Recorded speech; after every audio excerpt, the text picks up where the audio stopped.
bienvenue sur ma chaîne Titel Livre BD. Salut les amis! Comme vous pouvez voir, le décor derrière moi n'est pas du tout le même que d'habitude parce que je suis chez ma mère, je suis au Mans, donc en France, pour 2 semaines. Là j'attaque effectivement je suis toujours dans ma première semaine, il ne faut pas que j'accélère le temps, pitié, il faut que j'en profite jusqu'au bout. Puis c'est ça, donc cette fois-ci ça va être un vlog, donc plein de petits bourrs à bouter, disons, avec des avis lecture BD, des avis lecture romans, des teasings aussi par rapport au book haul, parce que mon book haul je le ferai pour la semaine prochaine, ou la semaine d'après, je sais pas exactement. Puis c'est ça, donc puis il y a eu un chouette événement aussi BD auquel j'ai assisté, donc là on est vendredi, donc hier soir, c'était vraiment chouette, tout ça aussi je vais vous le partager. Puis en fait on va démarrer tout de suite avec les avis, enfin un petit book haul disons, un petit book haul roman que j'ai eu quand je suis arrivée ici parce que j'ai commandé, sachant que je venais ici, j'ai commandé chez Momox avec livraison en France, ça me coûte beaucoup moins cher. Puis j'ai 4 romans en fait que j'ai commandés, dont un que j'ai déjà lu et un autre que je suis encore en cours de lecture. Donc je vais vous présenter ça assez rapidos. Donc, ceux que je n'ai pas lus encore, c'est chez Actes Sud et j'étais très intriguée parce que j'en ai vu quand même des chroniques de certaines booktubeuses qui ont beaucoup apprécié. J'avoue que c'est un gros pavé, ça fait 700, je sais plus combien de pages, 750 pages effectivement. Puis c'est Jaume Cabre et c'est Confiteor, donc c'est cette petite pavasse, n'est-ce pas? Très tentée en fait et par ce dont ça parle, ça a l'air un petit peu fantastique, un petit peu... en tout cas, ça se passe à Barcelone dans les années 50, entre un père, j'ai l'étiquette planquée dessus, c'est dommage. Brillant, solitaire et docile, le garçon essaye de satisfaire au mieux les ambitions démesurées dont il est dépositaire jusqu'au jour où il entrevoit la provenance douteuse de la fortune familiale issue d'un magasin d'antiquités extorqué sans vergogne.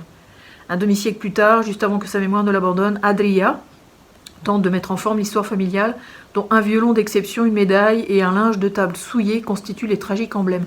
Déjà, ça a l'air très nébuleux, puis très étrange et tout, mais c'est ça. Le lecteur peut embrasser l'itinéraire d'un enfant sans amour, puis l'affliction d'un adulte sans Dieu, aux prises avec le mal, avec un majuscule, souterrain, qui à travers les siècles dépose en chacun la possibilité de l'inhumain.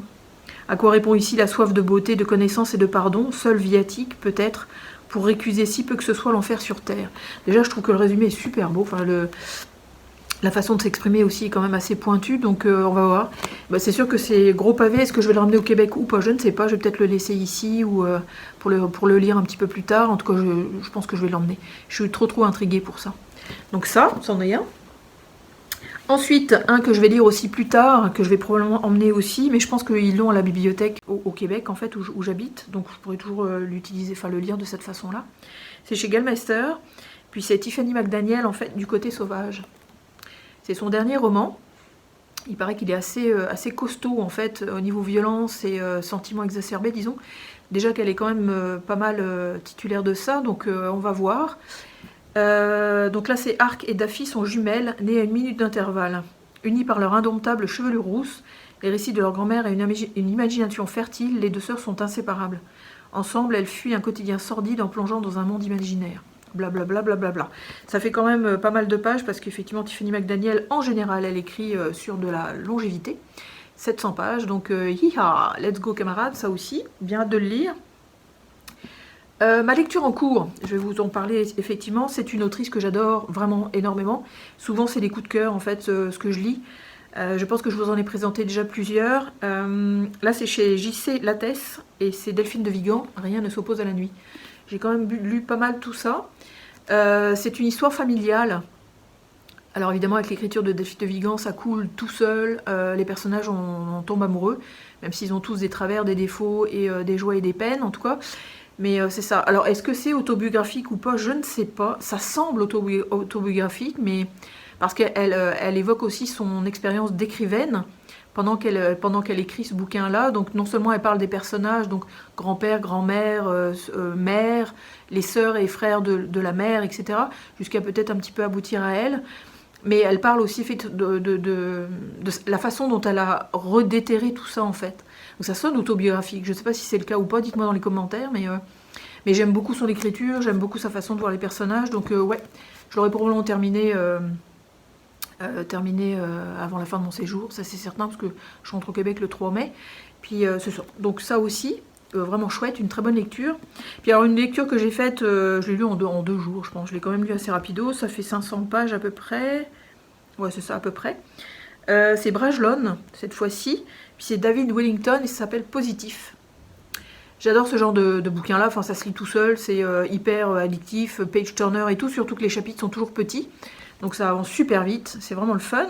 Puis en fait, dans ce livre-là, on parle d'une fin du monde, apocalypse zombie. Puis d'où le titre Positif. Puis on va suivre un jeune garçon en fait de 17-18 ans à peu près, qui va être obligé de partir de New York parce qu'il va arriver un événement majeur dont je ne vous dirai pas la teneur, parce que ça peut toujours être sympa de le découvrir par vous-même. Puis en fait, il va partir sur les routes. Il va découvrir tout un monde apocalyptique, très Mad Max, effectivement, assez violent, vraiment. Puis on va suivre son parcours, en fait, son évolution, sa façon d'appréhender les choses et tout. C'est super chouette. J'ai trouvé que la fin était un petit peu longuette parce qu'il y a toute une bataille à la fin, effectivement, qui dure. Ça m'a beaucoup rappelé Walking Dead aussi, dans la façon de développer les personnages, la psychologie des rencontres, le développement des liens entre les gens, le fait qu'il y en ait qui meurent alors que on s'y est attaché. J'ai bien aimé. Enfin, l'écriture aussi de Wellington est quand même super fluide, ça coule tout seul. Puis je vous dis, c'est quand même un bon bébé, mais ça se lit quand même assez rapidement. C'est comme si on regardait un film Netflix ou une série télévisée en 6 épisodes finalement. Donc c'est vraiment chouette. Enfin, j'ai beaucoup aimé. Je sais qu'il en a écrit une autre série, une trilogie, je crois. Zombie quelque chose, Nation et je sais plus quoi. Je sais pas si je me l'achèterais parce que j'ai trouvé qu'il y avait quand même quelques petites longueurs au niveau des actions. Ça c'est bien écrit, c'est bien décrit aussi. Mais c'est ça, des fois c'est un petit peu long au niveau de l'action décrite qui s'additionne. Donc, mais sympa, vraiment chouette comme tout. Si vous aimez le genre, en fait, n'hésitez pas. Là, je vous dis, c'est comme de regarder un film, effectivement. Donc ça, c'est mes avis lecture. Romans. Ben, j'en ai qu'un, un demi. Puis sinon, c'est des bouquins que j'ai reçus. Donc ben, c'est ça, je vais vous laisser avec la suite du vlog.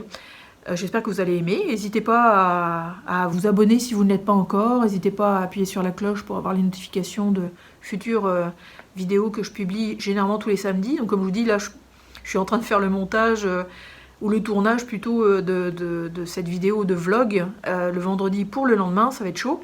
Mais c'est ça, je vais m'amuser toute la journée. Je suis en vacances. Donc je vous laisse avec la suite.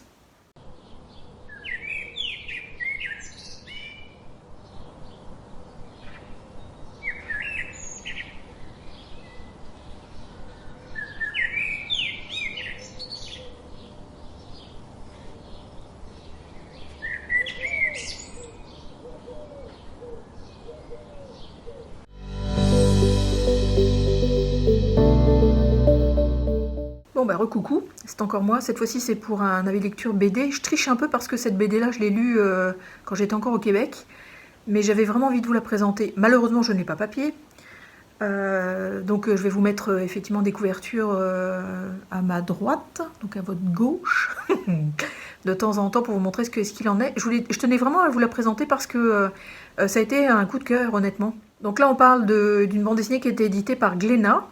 C'est scénarisé et dessiné par Glenn Chaperon et c'est d'après un roman de un monsieur qui s'appelle Gilles Adamson et ça s'appelle La Veuve. Ouais, ça a été un coup de cœur effectivement, surtout au niveau des dessins parce que les dessins sont en noir et blanc, sont absolument magnifiques. Puis l'histoire est vraiment chouette. On est au début du XXe siècle et on suit Mary, donc une jeune fille qu'on voit fuir quelque chose, mais on ne sait pas encore au départ ce qu'elle fuit. Puis c'est toute une épopée en fait un peu western, un peu romancée, un peu avec des rencontres entre des personnages. Et effectivement, au bout d'un moment, au bout de quelques pages, on sait exactement ce qu'elle fuit. Puis elle est poursuivie aussi par deux types en fait qui veulent quasiment la descendre, mais on ne sait pas trop pourquoi au départ. Donc il y a souvent des petits flashbacks avant, arrière, selon la vie de Mary, qu'est-ce qu'elle a vécu avant, parce qu'en fait le titre c'est La Veuve, parce que c'est une petite jeune fille qui a déjà été mariée mais qui est déjà veuve. Donc il y a plein de thématiques assez poignantes qui sont abordées, notamment effectivement c'est quoi un couple, à cette époque-là, c'est quoi que les femmes vivent aussi à leur époque, de quelle façon elle peut s'en sortir, parce qu'elle est quand même seule en plein milieu de nulle part, à fuir, à fuir, à fuir, à fuir. Donc comment est-ce qu'effectivement elle va... est-ce qu'elle va se faire des alliés, est-ce qu'elle va se faire des ennemis au fur et à mesure des gens qu'elle va croiser. Donc j'ai vraiment beaucoup aimé cette bande dessinée-là. C'est quand même assez épais. Puis le dessin est absolument sublime. Enfin, je veux dire, si vous regardez effectivement les couvertures qui défilent, c'est du noir et blanc, c'est du comme du crayonné, c'est quasiment, on dirait quasiment du fusain. Il y a vraiment des ambiances de forêt, de personnages, d'ombres. C'est vraiment excellent. Enfin, moi, en tout cas, j'ai beaucoup aimé cette bande dessinée-là. C'est sûr que ces derniers temps, je suis pas mal dans le western, un peu tordu et un peu poignant et triste, et on ne sait pas où les personnages s'en vont, est-ce qu'ils vont rester en vie ou mourir, en tout cas. Mais j'aime beaucoup ce style-là ces derniers temps. Donc, La Veuve fait vraiment partie de ça aussi. Il y a quand même de l'espoir, il y a de la lumière, malgré le noir et blanc, effectivement, du dessin. Puis non, j'ai vraiment beaucoup aimé cette bande dessinée-là. C'est une bande dessinée que je vous recommande, vraiment.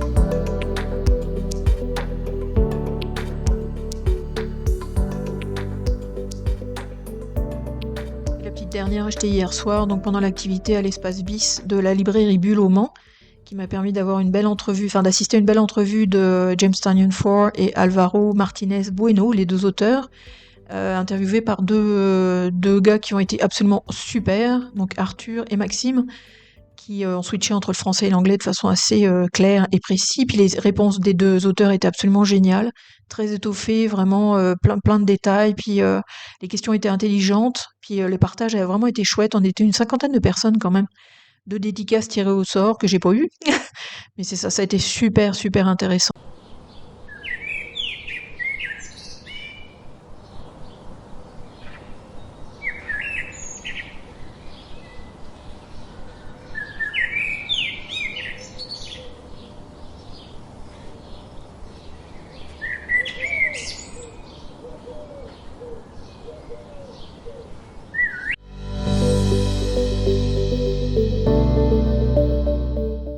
C'est toujours moi, effectivement, encore une fois, toujours habillée pareil et tout, sauf que j'ai quand même lu ces bandes dessinées-là au fur et à mesure, soit de mon séjour, soit effectivement de la fin de mon séjour au Québec avant de débarquer en France.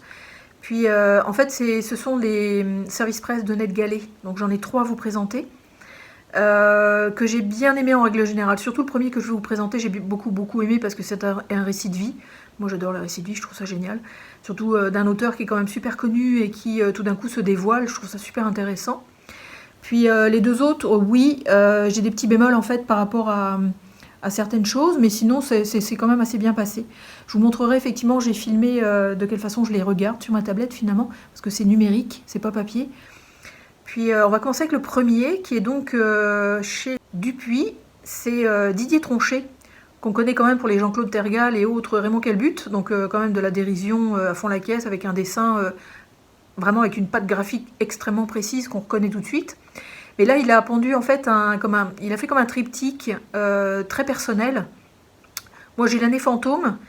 Il a aussi fait le chanteur perdu que je n'ai pas. Puis l'année fantôme, je l'ai pas lu encore. Et en fait, celui que j'ai lu en service presse numérique, c'est le cahier à spirale qui est sorti récemment. Puis c'est une partie en fait qu'il décrit de sa vie, notamment sa mère. Donc c'est super intéressant parce que la relation qu'il avait avec elle était quand même extrêmement sans mots, disons, sans forcément de communication très précise.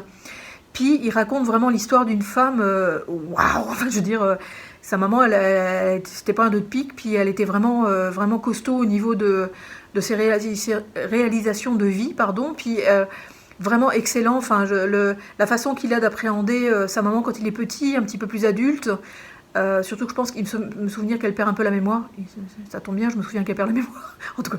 Mais c'est ça, elle devient de plus en plus, effectivement, elle vieillit. Donc lui, il a ce contact-là avec cette vieille dame-là, qui est quand même sa maman, mais il a une façon, effectivement, de parler de tout le passé, qui est assez fascinant, vraiment. Encore une fois, ce sont des personnages extrêmement attachants, puis extrêmement réels aussi. C'est ça qui les rend attachants, qui nous les rend proches de nous. Et en fait, je pense que la BD porte le nom de Cahier à spirale parce qu'il est reparti dans tous ces souvenirs-là avec son cahier à spirale. C'est pour ça que souvent, les pages qu'on rencontre au niveau de la BD, en fait, sont juste une seule page. Il n'y a pas forcément de gaufrier, en fait, pour donner une action qui se suit. Donc ça fait un petit peu comme un cahier de souvenirs ou un cahier de vacances. C'est vraiment chouette. Le dessin est aussi vraiment intéressant. Il y en a des petits bouts partout, c'est quand même assez complexe à lire, mais c'est vraiment chouette. Donc ça, c'est une bande dessinée que j'ai beaucoup aimée. Comme je vous dis, c'est un récit de vie, donc c'est vraiment le fun. Surtout ce gars-là, c'est vraiment intéressant. Puis la deuxième bande dessinée que je voulais vous présenter, c'est une bande dessinée éditée par Stenkiss, donc la maison d'édition Stenkiss, et c'est Seul contre Hollywood.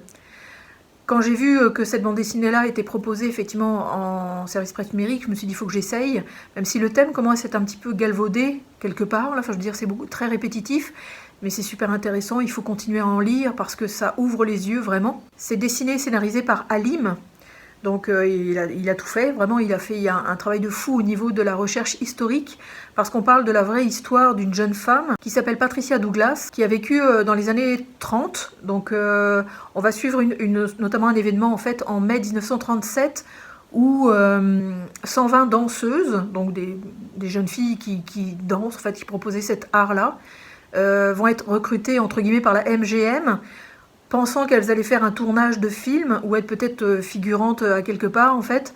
Malheureusement, elles ont été utilisées pour, j'allais dire, divertir 180 ou 182, je me souviens plus, commerciaux, donc des représentants qui étaient indispensables pour la continuité en fait financière de la MGM, qui est donc la Metro-Goldwyn-Mayer, à l'époque qui passait des films, qui était une grosse institution cinématographique. Et cette soirée-là, c'est une catastrophe parce que y a des viols, il y a de la maltraitance, il y a de l'agression, en tout cas c'est du gros n'importe quoi. Et cette jeune fille-là, donc Patricia, elle décide de ne pas se taire et de porter plainte. Et effectivement, tout ça va aller jusqu'en procès. Donc tout ça, ça va être mis à jour. Donc c'est comme 80 ans avant le hashtag MeToo, là, où il y a effectivement une jeune fille qui a pas lâché le morceau, vraiment, surtout face à une institution aussi énorme, parce que cette institution-là, au niveau du procès, évidemment, ils ont graissé quelques pattes et avaient en fait certains avocats à leur botte. Donc ça a rendu effectivement la plainte et la réalisation de cette plainte en fait assez compliquée. Mais c'est assez fascinant. Le seul truc que je pourrais... C'est pour ça que je parlais de bémol tout à l'heure, mais le seul truc que je pourrais reprocher un petit peu à cette BD-là, c'est que la couleur est sépia, donc c'est intéressant quand même, parce que ça redonne un petit peu l'ambiance de cette année-là. De cette année-là, 1937, ça donne un petit peu une espèce un petit côté suranné, en fait, à l'histoire. Mais ce que j'ai moins aimé, en fait, c'est que j'étais un petit peu paumée, en fait, au niveau de reconnaître les jeunes filles, ou au moins la jeune fille, Patricia, dans la façon dont c'est dessiné au fur et à mesure que l'histoire avance. Puis il y a beaucoup de personnages qui s'entrechoquent évidemment parce qu'on voit les grands pontes de la MGM, on voit tout ça, donc ça c'est mon gros bémol. Je dis petit, il est quand même gros le bémol parce que même si on arrive quand même à suivre chronologiquement l'histoire, c'est dommage que les visages ou que les personnages effectivement ne sont pas assez typés pour qu'on puisse les suivre. Donc l'histoire est absolument passionnante, enfin je veux dire c'est super bien redonné. C'est excellent au niveau du déroulé, et au niveau on est vraiment sur le bord de notre chaise à nous dire est-ce qu'elle va gagner, est-ce qu'elle va perdre, c'est quoi qu'on va tirer de tout ça. Donc ça c'est super intéressant. Et je trouve qu'il a vraiment bien fait. Puis en plus le fait encore une fois que ce soit fait par un homme, alléluia, c'est sûr que c'est un côté historique profond, mais quand même il n'y a pas de jugement, c'est juste une présentation des faits, mais les faits par eux-mêmes, parlent par eux-mêmes, vraiment. Donc ça c'est une bande dessinée que je vous recommande pour le thème. Après, il faudra peut-être me dire en commentaire si effectivement les dessins vous ont un petit peu gêné ou pas. Moi, ça m'a un petit peu gêné, mais ça m'a pas empêché d'apprécier beaucoup l'histoire. Donc ça, c'est la deuxième. Puis la troisième BD que je voudrais vous présenter, en fait, que j'ai lue ici, donc en France, donc sur ma tablette, c'est La Nuit des Lanternes, donc ça c'est chez Delcourt, scénarisé et dessiné par Jean Etienne. Et j'ai bien aimé. Alors sur tablette c'est super parce que le rendu effectivement des dessins est assez précis. Et étant donné que c'est du dessin numérique, ça ressort bien. Enfin je veux dire c'est quand même assez intéressant. Mais c'est ça, pour moi c'est trop numérique. Il n'y a pas assez de... peut-être de fioritures ou de façon de traits en fait un peu balayés, etc. C'est très précis. Puis c'est très avec des systèmes d'ombre et de lumière très, très appuyés, avec 3-4 couleurs en fait en tout. Donc il y a de l'orange, du rouge, du beige, parfois du vert assez pâle. Donc c'est quand même intéressant. Moi le dessin ne me parle pas du tout, mais l'histoire est très chouette parce qu'en fait on va suivre une jeune fille. On voit d'abord en fait son enfance où elle perd son père dans un accident, dans un incendie.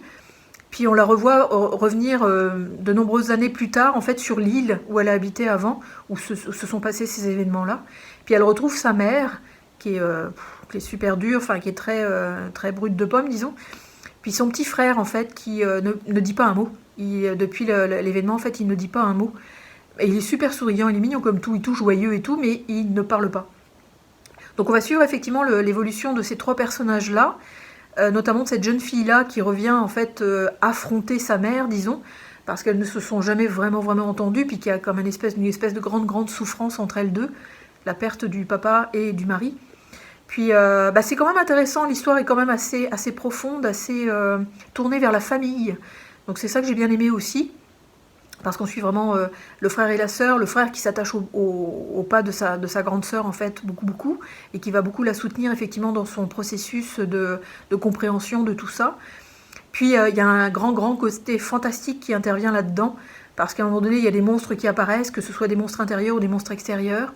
Puis ça va s'affronter avec des flammes, avec des explosions, des pétages et tout ça. Donc c'est extrêmement dynamique comme bande dessinée, très vivante. C'est très vivant en fait, ça va vite. Donc j'ai bien aimé, j'ai vraiment bien aimé en fait. C'est intriguant, c'est surtout cette histoire de lanterne effectivement qui est en fil rouge dans toute la bande dessinée qui apporte un petit côté j'éclaire des choses puis je laisse d'autres choses dans l'ombre. C'est ça qui est intéressant aussi. Mais c'est ça en fait, malheureusement moi le dessin me parle pas du tout. Enfin au niveau du numérique c'est poup, ça me passe au-dessus. Mais l'histoire en elle-même était très chouette. Enfin, c'est une bande dessinée que je vous recommande aussi en lecture, notamment pour l'histoire. Puis peut-être que vous aimerez aussi les graphismes, parce que tous les goûts sont dans la nature. Donc c'est ça. Donc oui, c'était trois services de presse numérique que j'ai aimé choisir, effectivement, sur NetGalley. Puis de pouvoir vous les présenter ici, c'est chouette. Mais ce sont 3 BD que je n'achèterai pas papier, je ne penserai pas. Peut-être le cahier à spirale, et encore je ne suis pas très sûre, mais c'est ça, c'est toujours chouette d'avoir du numérique finalement sans avoir besoin de les acheter, mais de les connaître pareil. Donc c'est ça, donc je vous laisse avec la suite.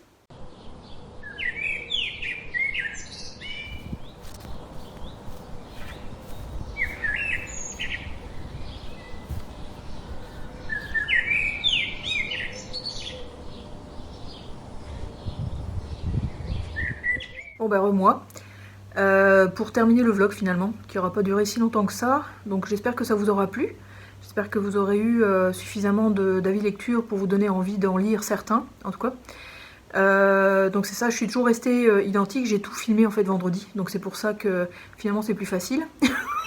C'est plus facile en fait de savoir comment faire notre plan, puis quoi effectivement mettre en intermédiaire entre chaque plan, disons. Donc c'est ça. Puis n'hésitez pas dans les commentaires à en mettre, donc. Puis à liker effectivement la vidéo si vous l'avez aimée. Vous abonner encore une fois si ça vous tente de me suivre régulièrement. Puis donc j'espère que ça vous aura plu, je me répète, je deviens gâteuse donc. Mais c'est vrai, j'essaye de faire des vidéos qui ont du sens, puis qui soient chouettes. J'espère que les intermédiaires campagne vous ont pas trop fait chier. Parce que c'est ça, des fois ils sont un petit peu longs, mais ça fait du bien les petits piou quand au Québec il fait encore de la neige, puis qu'ici il fait le printemps, donc c'est vraiment beaucoup plus confortable, disons. Donc j'en ai profité pour moi aussi finalement. Donc voilà, je vais vous souhaiter plein de bonnes choses, en fait, un beau printemps, un bel été, tout ça. Puis j'ai teasé un peu la prochaine vidéo qui devrait être un book haul, donc il y en a une partie que j'ai déjà tournée au Québec, puis il y a la librairie Bulle, lol. Puis il y a un petit peu de Momox aussi que j'avais fait livrer ici aussi en France. Donc c'est ça que je vais probablement vous faire comme prochaine vidéo. Puis la semaine qui s'en vient, qui est encore une semaine de vacances pour moi. Alléluia. Quel bonheur. Je vais probablement bouquiner à fond la caisse. Donc je vais lire en fait les BD que je ramènerai pas au Québec, que je vais laisser chez ma maman. Puis c'est ça, puis je vous ferai probablement un avis lecture dans la foulée. Donc let's go, let's go. Donc je vais vous souhaiter d'excellentes lectures, quelles qu'elles soient, BD ou romans, et je vous dis à très bientôt. Salut!